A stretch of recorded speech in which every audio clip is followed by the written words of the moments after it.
The Shoulder Season of Advent by Siri Live My Home. My father is a Lutheran pastor, and to me, Christmas is chaos. The few days leading up to Christmas Eve were full of stress-packed activity, rehearsals, performances, multiple services, late nights. The list was long and time felt thin and brittle. We ran headlong into Christmas, like kids who get going downhill and don't know how to control their speed. On Christmas Eve, between the 7 and 11 services, long after dark, we'd gather around our tree to open presents, yawning, trying not to fall asleep, before driving back to church for midnight mass. Christmas had its own adrenaline-fueled excitement for sure, and I honestly don't remember resenting it at the time, and I don't now. It was just what we did, but it rarely felt reverent and never felt restful.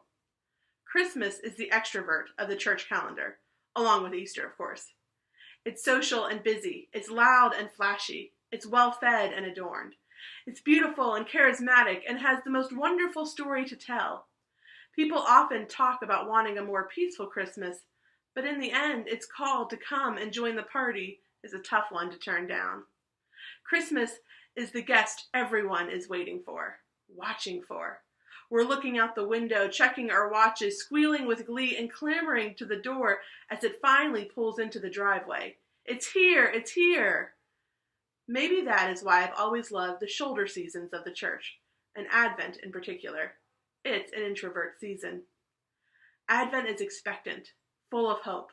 There's also a solemn quality to the waiting, not dour, something grounded and okay with a close stillness, a quality that honors the waiting itself as sacred. It is a patient season, and it asks us to be patient as well. Advent asks us to make peace with the lingering and reminds us that we can. It gently shows us again that there can be deep joy in that in-between place, that one foot in front of the other pace. Certainly there is room for both the celebratory and the subdued.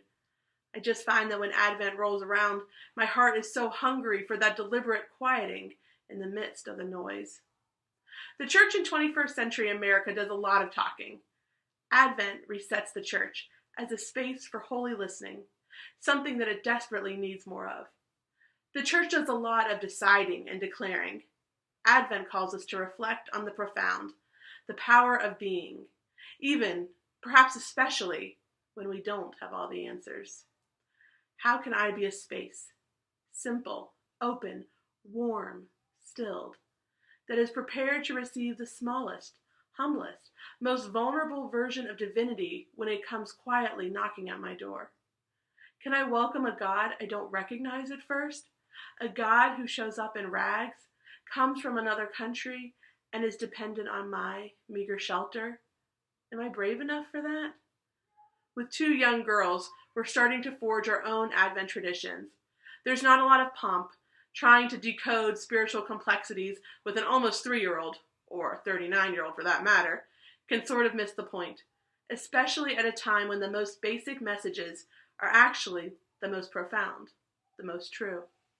We light candles in the early dark, sing songs, talk about the never stopping, never giving up, unbreaking, always and forever love of God that we read in the Jesus Storybook Bible. We ask God for new eyes to see the miracle that intentionally makes its home in the midst of our daily mess.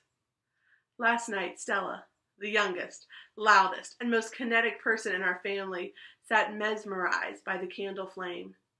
It lit a soft, warm circle around her face and hands, it slowly bowing back and forth.